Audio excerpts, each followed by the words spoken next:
Hello আমার প্রিয় ছাত্রছাত্রী বন্ধুরা, আমি তোমাদের অমিতাভ স্যার। সবাইকে আমার ইউটিউব চ্যানেলে স্বাগত জানাচ্ছি। আজকে তোমরা এখানে 3টে প্যাটার্নের জিআই এর কোশ্চেন বা রিজনিংয়ের কোশ্চেন দেখতে পাচ্ছ। তো এইগুলো একে একে আমরা আজকে সলভ করব এবং দেখব যে কিভাবে এর উত্তরগুলো পাওয়া যায়। একদম ফার্স্টেরটা দিয়ে শুরু করা যাক। কি আছে দেখো, এখানে আছে 3, তারপরে 5, তারপর 7, এখানে আছে 8, 15, 22, 13 কোশ্চেন মার্ক 37। তাহলে রিলেশান দেখো, প্রথমে যেটা 5 রয়েছে, প্রথমে 3 রয়েছে, যেটা ধরো 3 থেকে 5, তার থেকে যাচ্ছে 7। এবার 3, তারপরেরটা পাচ্ছ 8। তাহলে 3 থেকে 8 করতে গেলে কি পাচ্ছ, 3 প্লাস 5 করে পাবে 8। একইভাবে ভাবো 15 কিভাবে পাচ্ছ, 5 থেকে 5 প্লাস 10 করে পাচ্ছ 15। এবার 7 থেকে 22 কী করে পাচ্ছ, 7 প্লাস 15, তার থেকে পাওয়া যাবে 22। ঠিক আছে, তাহলে প্রথমটার সঙ্গে 5, পরেরটার সঙ্গে 10, তারপরে 15 যোগ হলো।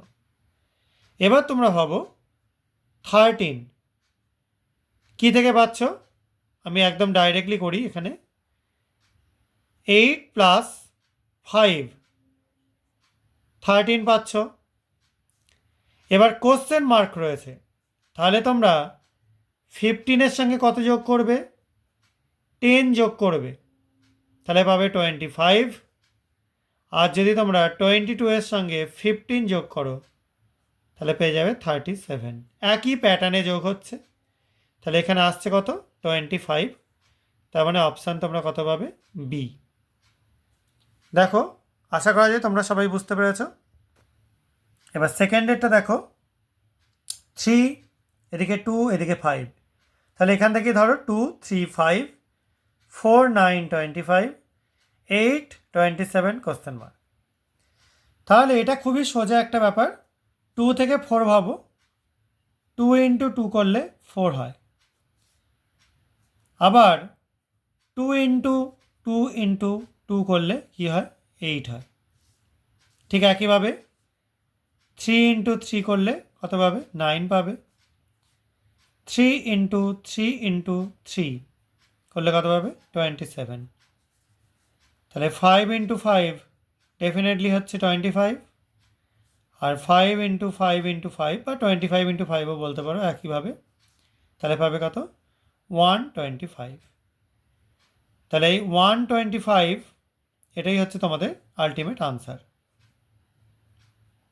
অর্থাৎ অপশান ডি।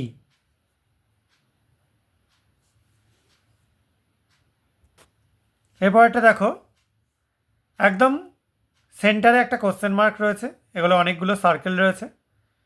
প্রথমটা আছে 12, 72, 18, 36, 24, 36, 60, 48, 144, 48, 288, 96।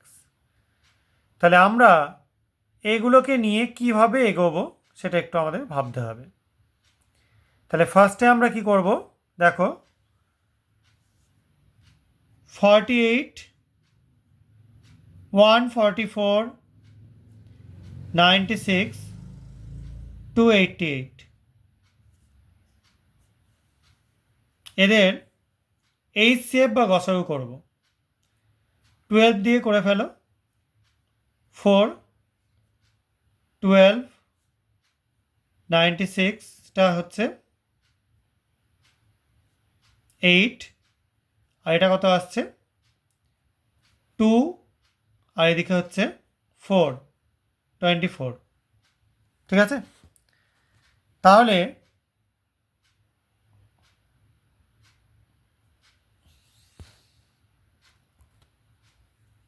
এবার তোমাদের 4 দিয়ে চলে যাবে ডাইরেক্টলি, 1, 3, 2, আর এদিকে হচ্ছে 6, তাহলে 12 ইন্টু 4 তোমরা কত পাচ্ছ? 48। সেখানে তোমাদের আছে কত দেখো? 24। তার মানে 48 ডিভাইডেড বাই 2 করলে তোমরা 24 পাও। তাহলে 24টা ডেফিনেটলি যে কটা নাম্বার দেওয়া আছে তাদের একটা ফ্যাক্টর। এবার পরের ধাপের মধ্যে দেখো কে কে রয়েছে। 24, তারপরে রয়েছে 36, তারপরে রয়েছে 60, তারপরে আছে 48।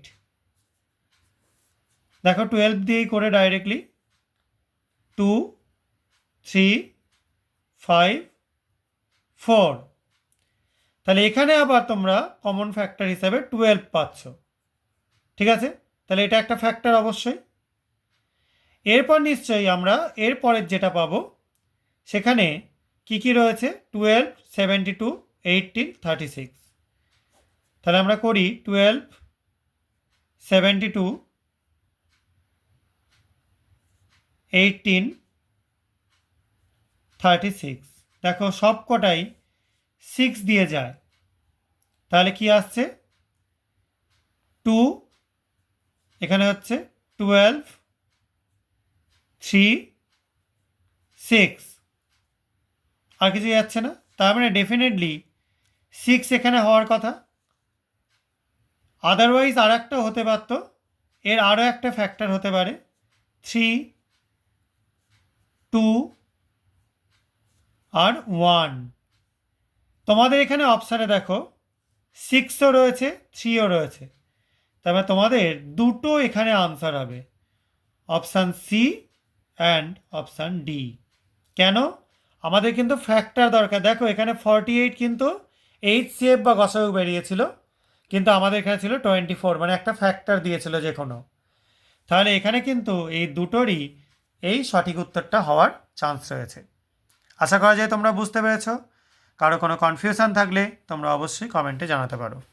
আর ভিডিওগুলো ভালো লাগলে চ্যানেলটা সাবস্ক্রাইব করো, ভিডিওগুলো লাইক আর শেয়ার করো। আজকের মতো এটুকুনি, বাই।